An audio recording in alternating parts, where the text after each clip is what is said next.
دنیا کفر مل کے کھڑی ہو، وہ کہتے ہیں کہ ہم تمہارے ساتھ ہیں، اور اس وقت تو پتہ نہیں دنیا اسلام کو، اس عالم اسلام کے ان جو ہے نا حکمرانوں کو کیا ہوا، ان باصر لوگوں کو کیا ہوا جن کو اللہ پاک نے اقتدار دیا ہے، وہ زبان سے کچھ نکلتا ہی نہیں ہے ان کے بارے میں۔ ایک دلیرانہ قوم کو کہیں کہ فلسطینی مسلمان ہو تم، ہم مسلمانوں کے ساتھ کھڑے ہیں، ساری امت کہہ رہی ہے الحمدللہ، یہ جذبہ میرے اور آپ سب کے اندر موجود ہے، لیکن یہ کہنا کہ بھئی ہم تمہارے ساتھ ہیں، حکمران بھی کہہ ڈالیں، نہیں کہہ سکتے۔ اور یہ ساری باتیں اظہر من الشمس ہے، جانتے ہیں کہ کیوں نہیں کہتے ہیں، جانتے ہیں کہ کیوں نہیں، اس لیے کہ ان کے اندر سے ایمان نکل چکا ہے، ایمان نکل چکا ہے۔ آپ صلی اللہ علیہ وسلم نے فرمایا کہ تمہارے اندر وہن آ جائے گا، وہن، اور وہن کیا ہے کہ ایمان کے تقاضے وہ نکل جائیں گے، موت کا ڈر نکل چکا ہے اور نکل جائے گا، اور ایمانیات اندر سے نکل جائے گی، کمزوری آ جائے گی، پھر تم لوگ ایسے ہو جاؤ گے کہ کفار تمہارے اوپر جمع ہوں گے اور کافروں کے لیے تم تر لقمہ ہو جاؤ گے، وہ تمہیں تر لقمہ بنا کر رکھائیں گے، اور تمہارے اندر سے ایمان کو ایمانیات نکل چکی ہوگی۔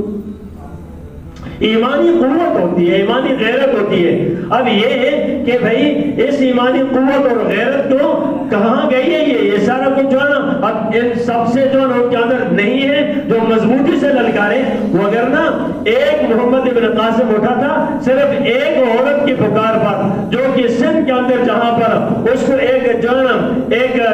جو وہ دہریے نے اس کو وہاں پر اور اس کو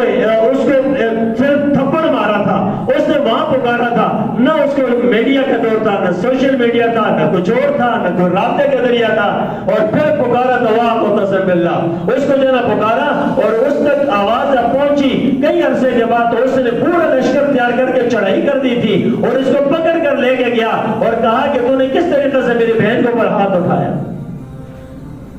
تو میرے دوستوں بات یہ ہے کہ کچھ انسان اندر کچھ ایمانی تقاضے ہوتے ہیں، یہ زندگی کچھ نہیں ہے، یہ زندگی فضول ہے، یہ زندگی تو ہمارے مرنے کے لیے اور ہماری زندگی آخرت کے لیے، دنیا کے لیے تو ہے نہیں ہے۔ کس طرح کا زندگیوں کو سودا کر کے بیٹھے ہیں، ہماری زندگی اس زندگی سے کیا کرنا بھائی، یہ زندگی تو برائے بندگی ہے، زندگی بے بندگی شرمندگی ہے، زندگی بے بندگی شرمندگی ہے، بغیر بندگی کے جو زندگی ہے نا، بندگی کے بغیر زندگی شرمندگی ہے، کوئی زندگی نہیں ہے۔